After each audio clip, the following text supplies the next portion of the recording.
Shalom Bapak Ibu semua. Shalom. Oke.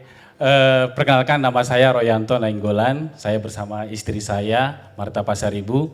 Kami adalah murid Keris Jakarta angkatan ketiga. Kami mengucapkan terima kasih kepada Pak Irwan dan Bu Angel, juga Kak Cila yang memberikan kami kesempatan untuk bersaksi hari ini tentang hidup yang baru. Jadi memang cerita ini dimulai dari Oktober 2018. Sebenarnya mulainya tahun-tahun sebelumnya, dimulai dari menanam benih-benih yang tidak baik di hati kami. Tapi puncaknya yaitu di Oktober 2018. Saat itu kehidupan kami begitu kompleks, saya nggak tahu menceritakannya. Jadi hubungan kami berdua, hubungan kami dengan keluarga, termasuk saat itu di kesehatan saya. Jadi saya mengalami banyak gejala-gejala yang tidak enak di tubuh saya. Mulai dari asam lambung katanya, kemudian sesak, sering sesak, suka panik, cemas, bahkan mungkin bisa dibilang hampir depresi gitulah. Itu tadi yang saya bilang, saya menanam benih-benih yang tidak baik di tubuh saya dari dunia. Dan akhirnya kita coba segala macam cara, saya bersama istri pergi ke dokter, mungkin kadang sekali seminggu, sekali 2 minggu kita coba caranya, tapi tidak membaik juga. Dan akhirnya kita coba cara tradisional. Wah, ini ramuan kunyit merah dengan sayur hijau merah katanya. Akhirnya makin parah, saya nggak tahu apa karena saya salah baca ramuan atau memang segala macam cara kita coba. Akhirnya nggak ada yang membaik juga. Akhirnya kita seperti menyerah lah, Oktober 2018, akhirnya kita mencoba cara terakhir. Nah jangan ditiru, cara terakhirnya cara rohani. Wah, ya udah kita cari khotbah-khotbah rohani yang kalau saat itu saya fokus mengenai kesembuhan saya. Kita coba cari tentang fokus khotbah kesembuhan, banyak pendeta-pendeta kita lihatin, saya sendiri apalagi saya. Pagi, siang, malam saya lihatin khotbah-khotbahnya sampai beberapa khotbah saya dengerin. Dan saya ketemu sama khotbahnya Andrew. Nah di Andrew ini agak berbeda. Saya lihat, saya memang mencari kesembuhan, tapi di Andrew bukan cuma mengajari tentang bagaimana meminta kesembuhan, tapi diajarin tentang identitas kita di dalam Kristus. Dan semua itu memang aneh bagi saya, tapi ada di Alkitab. Saya nggak bisa bantah. Memang tidak sesuai dengan logika saya, tapi semua ada di Alkitab. Sehingga saya makin tertarik, saya cari tahu, saya cari bukunya. Saya masih ingat saat itu saya sama istri agak beda, dia belum terlalu tahu. Saya sampai beli bukunya banyak, saya taruh di dapur, saya nggak kelihatan supaya sama istri. Akhirnya saya ambil satu persatu. Jadi kondisinya itu yang mengakibatkan kita akhirnya ketemu dengan Keris. Iya, jadi karena di awal-awal saya nggak terlalu tertarik dengan Keris, tapi saya memutuskan untuk ikut. Jadi waktu itu di 2019 Februari dan Maret Keris ngadain seminar kesembuhan. Nah pengajarnya waktu itu Pak Irwan. Saya secara pribadi merasa ini pengajaran yang aneh. Karena saya nggak pernah dengar sama sekali. Tapi waktu itu tekad saya cuma satu, saya mau suami saya sembuh. Kalau ini caranya buat dia sembuh, saya mau ikut, saya mau jalan sama dia. Nah akhirnya berjalannya waktu, karena itu bulan Februari dan Maret, kami ada kesempatan untuk ikut kelas Keris angkatan ketiga di Agustus 2019. Jadi kami masuk Keris, murid angkatan ketiga. Satu pelajaran pertama yang kami dapat dari Andrew, waktu itu pelajarannya A Sure Foundation.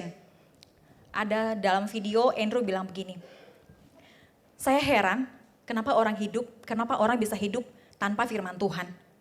Terus saya mikir, tapi saya hidup, saya hidup apa enggak sebenarnya? Jadi saya juga bingung, tapi itu menyadarkan saya. Saya heran kenapa orang bisa hidup tanpa firman Tuhan. Kata pernyataan Andrew itu membuat saya tersadar. Ya memang saat itu kita saling tatap-tatapan, kita lihat kita hidup, atau kita ini nggak hidup sebenarnya ya. Tapi ya sudah, kita ikutin kelasnya satu persatu kita ikutin, tetap belajar. Saya ingat saya lihat di website, makanya penting sekali kita lihat kesaksian-kesaksian di website. Saya melihat di websitenya Andrew Wommack Colorado saat itu, banyak orang disembuhkan kesaksian. Teman-teman juga bisa melihat di websitenya, ada yang disembuhkan dari penyakit jantung, stroke, autoimun. Saat itu saya lihat bahagia sekali. Saat itu kondisi saya masih belum membaik. terus saya tunjuk TV-nya. Saya lihat mereka bahagia itu sembuh karena firman Tuhan. Saya tunjuk TV-nya, saya bilang, kalau firman Tuhan yang sama bisa menyembuhkan mereka, firman Tuhan yang ada di padaku bisa menyembuhkanku juga. Saya bilang saat itu. Saya bilang, saya nggak tahu kapan, tapi saya akan tanam firman Tuhan itu dan saya akan bahagia seperti mereka juga. Saya bilang saat itu. Akhirnya kita belajar terus, kita masuk kelas bahagia, cukup bahagia lah pokoknya. Kita senang sampai di keadaan saya juga makin membaik. Saya tidak perlu bawa bekal kemana-mana, kalau dulu harus bawa bekal gitu ya, jaga makanan, tapi tetap masih membaik. Nah, sampai di Januari 2020 saat itu kita ada pelajaran dari Andrew tentang puasa. Nah, puasa di situ mengajarkan bukan mengusir roh, tapi puasa itu adalah mengusir ketidakpercayaan di dalam kita. Bukan membuat Tuhan makin sayang, tapi nah saat itu saya menyadari masih banyak ketidakpercayaan. Tapi saya takut puasa, jangan-jangan nanti asam lambung saya kambuh, kemudian saya makin panik, saya bisa sesak gimana. Tapi akhirnya karena ada teman-teman CJ3 ngajakin yuk puasa bareng gitu. Ada beberapa teman, akhirnya saya berdoa sama istri, yuk aku mau ikut juga. Nah kita puasa, hari pertama jujur teman-teman, saat itu saya sambil kerja, jam 10, jam 11, saya sesak. Waduh, ini udah mati lah aku, gitu. Pikiranku gitu, ini udah mati nih. Tiba-tiba keluar, Matius 4 ayat 4. Saat itu dikatakan Matius 4 ayat 4, sebentar. Tetapi Yesus menjawab, ada tertulis, manusia hidup bukan dari roti saja, tapi dari setiap firman yang keluar dari mulut Allah.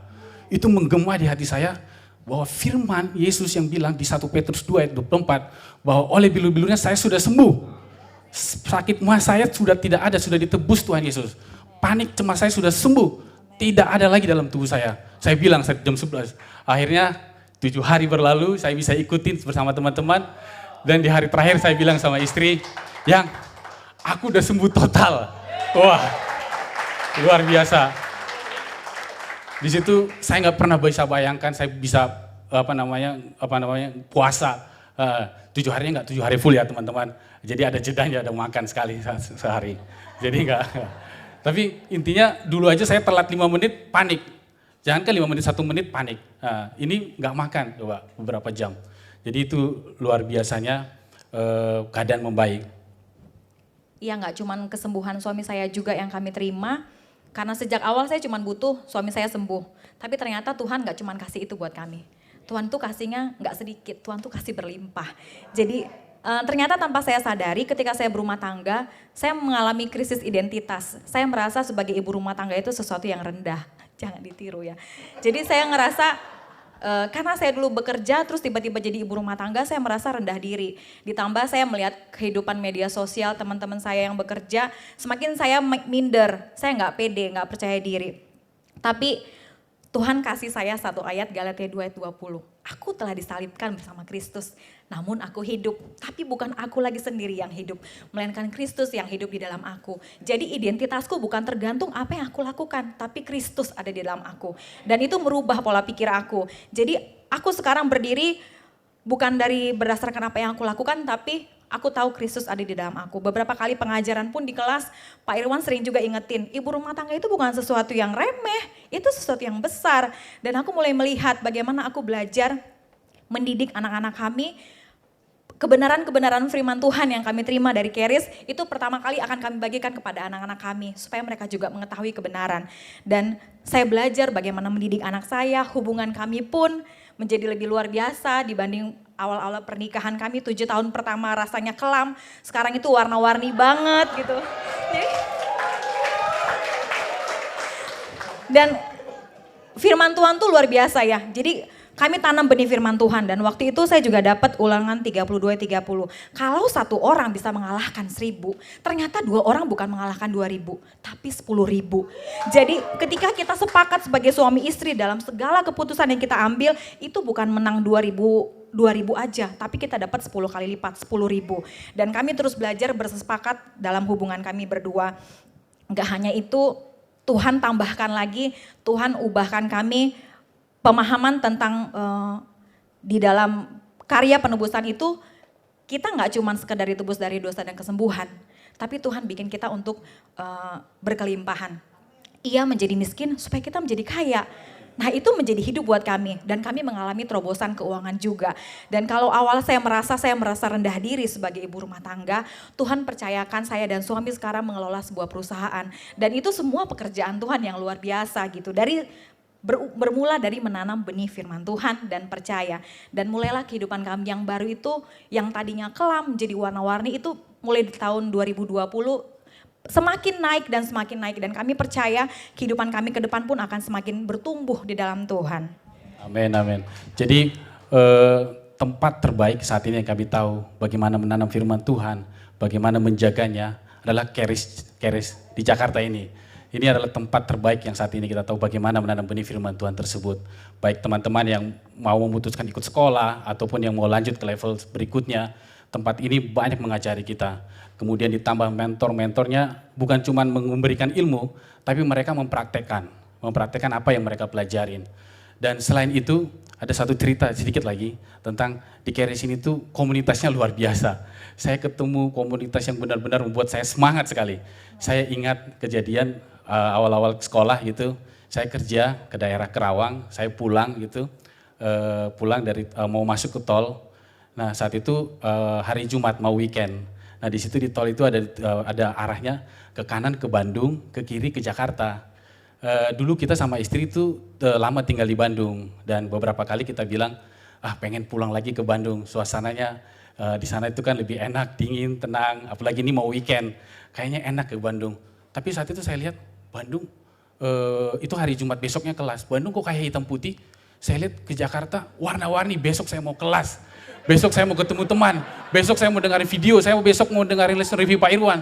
Wow, hidup seperti apa ini? Ini benar-benar hidup. Saya belum pernah, kalau tadi Andrew bilang, hidup kalian itu seperti apa tanpa firman Tuhan? Baru saat itu saya rasakan, wow ini yang benar-benar hidup dengan benar-benar hidup. Hidup yang didasari firman Tuhan, yang memberikan kita berkelimpahan dari hati, dari dalam. Jadi kami juga berterima kasih Pak Irwan buat Bu Angel kesetiaannya, ikut Keris Colorado sehingga bisa buka Keris di Jakarta, menjadi berkat buat kita semua, buat kami sekeluarga. Terima kasih, Tuhan Yesus memberkati.